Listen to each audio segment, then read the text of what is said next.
மத்திய அரசின் உதய் திட்டத்தில் தமிழக அரசு இணைந்துள்ளது.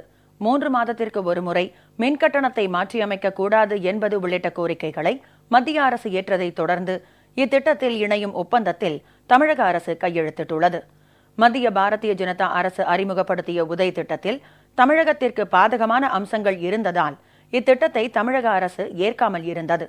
குறிப்பாக 3 மாதத்திற்கு ஒருமுறை மின்கட்டணத்தை மாற்றம் செய்யும் விதிமுறை இருந்ததால் உதய் திட்டத்தால் மின்கட்டண உயர்வு ஏற்படும் நிலை இருந்தது.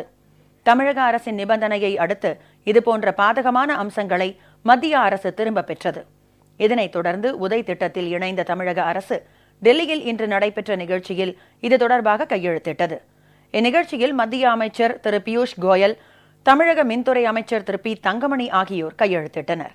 உதய் திட்டத்தில் இணைந்ததால் தமிழக அரசுக்கு 11,000 கோடி ரூபாய் பலன் கிடைக்கும்.